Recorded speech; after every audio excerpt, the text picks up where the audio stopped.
दोस्तों नमस्कार। दोस्तों, क्या करनाल में जिस तरह से पुलिस ने लाठीचार्ज किया, इसकी रणनीति पहले से ही तय थी। कम से कम सोशल मीडिया पर करनाल के एक अधिकारी का जो वीडियो अब वायरल हो रहा है, उससे तो यही अंदाजा लग रहा है कि प्रशासन ने पहले ही तय कर लिया था कि इस बार किसानों पर जबरदस्त तरीके से लाठीचार्ज करना है। सबसे पहले यह वीडियो देखिए जो सोशल मीडिया पर वायरल हो रहा है। इससे कोई भी नहीं जाएगा वहां।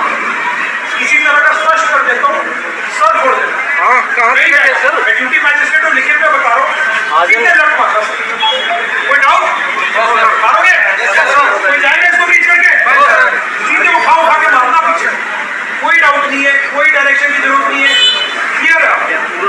ये नाका किसी भी हालत में हम रीच नहीं होने देंगे। हमारे पास पर्याप्त फोर्स पीछे है, 100 की फोर्स पीछे यहाँ पे आपको खड़ा रखा है। शुरू में जिस समय कोई इशू नहीं है। मारोगे ना? ठीक है, क्लियर है? हेलमेट पहन लो, ये और हेलमेट तो हमारा अलर्ट लेके बैठे मिलना यहाँ पे। ठीक है, हम पूरी रात नहीं सोए यार, 2 दिन से ड्यूटी कर रहे हैं। आप तो सो के आए हो थोड़ा। कोई बात नहीं, अभी खींच रहा है 6 घंटे। ठीक है, क्लियर है? ठीक है, कर लो। यहाँ से एक बंदा नहीं जाना चाहिए यार, मेरे पास आए नहीं यार। और अगर गया ना तो उसका सर फुटा होना चाहिए किसी। इस वीडियो से यह सवाल पैदा हो रहा है कि यह अधिकारी पुलिस कर्मियों को यह नहीं बता रहा कि कैसे किसानों को रोकना है, बल्कि यह अधिकारी पुलिस कर्मियों को ताकीद कर रहा है कि उन्हें किसी भी हालत में किसानों को यहां से निकलने नहीं देना, और अगर कोई किसान निकले तो उसके सर पर चोट लगी होनी चाहिए। अब जब कोई अधिकारी पुलिस कर्मियों को इस तरह के निर्देश दे तो भला कैसे पुलिसकर्मी अपने हाथ बांध सकते हैं।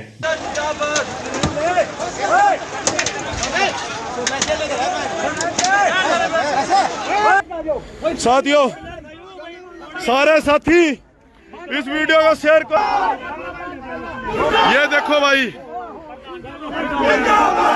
और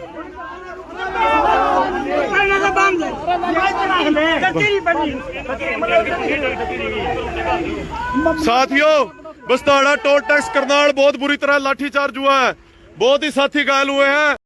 नहीं हुआ। आज करनाल में जो आपने देखा, भारतीय जनता पार्टी का प्रशासन, इनका दमन चक्र, उसकी एक और मिसाल देखी गई, जो खुद ड्यूटी मैजिस्ट्रेट खड़े होकर ये कहें कि उनके सर फोड़ देना। क्या ये एक लोकतंत्र में अच्छी मिसाल कायम करता है?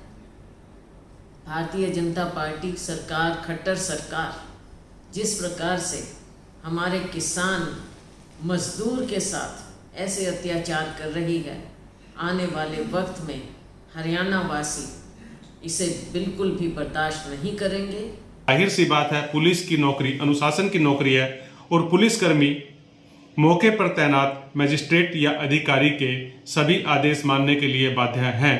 तो सवाल यह पैदा हो रहा है कि करनाल में बस्ताड़ा टोल प्लाजा पर आज जो पुलिस ने किया, जिस तरह से किसानों पर लाठीचार्ज किया, और जिस लाठीचार्ज में किसान बुरी तरह से घायल हुए, क्या करनाल के अधिकारी यही चाहते थे कि किसानों को ज्यादा से ज्यादा संख्या में घायल किया जाए? दूसरा सवाल यह भी पैदा हो रहा है कि जब पहले ही किसानों ने चेतावनी दे रखी है, और इतना ही नहीं, हरियाणा में किसान हर जगह बीजेपी के मंत्रियों, विधायकों और कार्यकर्ताओं का लगातार विरोध कर रहे हैं, धरने प्रदर्शन कर रहे हैं। ऐसे में क्यों सरकार ने अपनी यह महत्वपूर्ण मीटिंग करनाल में आयोजित की? क्यों नहीं यह मीटिंग चंडीगढ़ में ही आयोजित कर ली जाती, जहां शायद इतना खून खराबा और इतनी गड़बड़ ना होती?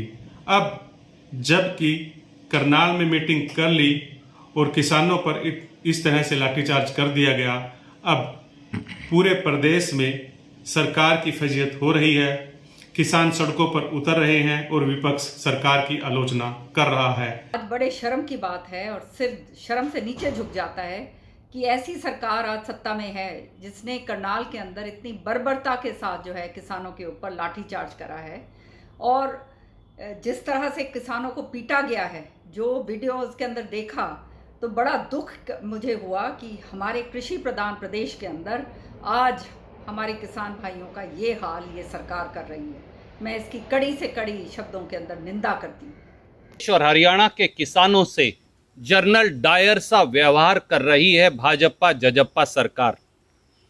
पहले मोदी खट्टर सरकारों ने 3 काले कानूनों से खेती का खून किया और अब भाजपा जजप्पा सरकार बर्बरतापूर्ण लाठीचार्ज करवा किसान मजदूर का खून बहा रही है। आज भाजपा जजप्पा की कायर सरकार ने करनाल में बेरहमी और बर्बरतापूर्ण लाठीचार्ज कर एक बार फिर अंग्रेज के जनरल डायर की याद दिला दी। सवाल यह पैदा हो रहा है कि आखिर बीजेपी सरकार क्या साबित करना चाह रही है। क्या सरकार चाहती है कि किसानों की इसी तरह से पुलिस पिटाई करे, या किसान प्रदेश में शांति और अमन चाह रही है। सवाल बड़ा है, लेकिन जिस तरह से प्रदेश के हालात बने हुए हैं, इससे तो यही लग रहा है कि सरकार नहीं चाहती कि प्रदेश में शांति और व्यवस्था बनी रहे, और इसलिए बार बार किसानों को उकसाया जा रहा है। हालांकि किसानों का आंदोलन भी अब 9 महीने पुराना हो गया है। किसानों को भी चाहिए कि वह कोई बीच का रास्ता निकालें, या प्रदर्शन करना है तो इसका और रास्ता निकालें, क्योंकि किसानों और सरकार के इस प्रदर्शन में सबसे ज़्यादा परेशानी आम आदमी को उठानी पड़ रही है। आम आदमी के लिए दिक्कत यह है कि एक तरफ पुलिस उन्हें परेशान कर रही है, दूसरी तरफ किसान पता नहीं कब और कहाँ रोड जाम कर दें। कल जिस तरह से इस बैठक को लेकर करनाल की बैरिकेड की गई, उसमें आम आदमी को भारी तकलीफों का, भारी दिक्कतों का सामना करना पड़ा, और आज जब किसानों पर लाठीचार्ज हो गया और पूरा प्रदेश किसानों ने बंद कर दिया, तो जगह जगह आम आदमी जाम में फंसा हुआ है। यह नहीं पता कौन कब अपने घर जाएगा। प्रदेश में अनिश्चितता का माहौल इस तरह से बना हुआ है कि समझ में ही नहीं आ रहा कि कब कहां कौन किस जाम में फंस जाए। पुल पे जो किसानों मजदूरों पर लाठीचार्ज हुआ, उसके विरोध में हम सूर्यवाड़ा चौक पे जाम लगाए बैठे हैं, और मेरी सूर्यवाड़ा चौक के नज़दीक जो गांव हैं, उन साथियों से, उन भाइयों से, उन किसान मजदूरों से अपील है ज़्यादा से ज़्यादा संख्या में सूर्यवाड़ा चौक पर पहुंचे। ऐसे में सवाल यह पैदा हो रहा है कि आम आदमी का आखिर कसूर है क्या। बहरहाल सरकार को इस पर सोचना चाहिए, और यदि उचित लगे तो किसान भी इस मसले पर सोचे कि कब तक रोड जाम और इस तरह के प्रदर्शन उन्हें उनका हक दिलवा पाएंगे। सरकार को भी सोचना चाहिए कि वह टकराव का रास्ता छोड़े और इस समस्या का कोई तार्किक हल निकाले, जिससे कम से कम प्रदेश का आम आदमी सुकून महसूस कर सके, वह सड़क पर उतरने से पहले 4 बार सोचने पर मजबूर ना हो। धन्यवाद।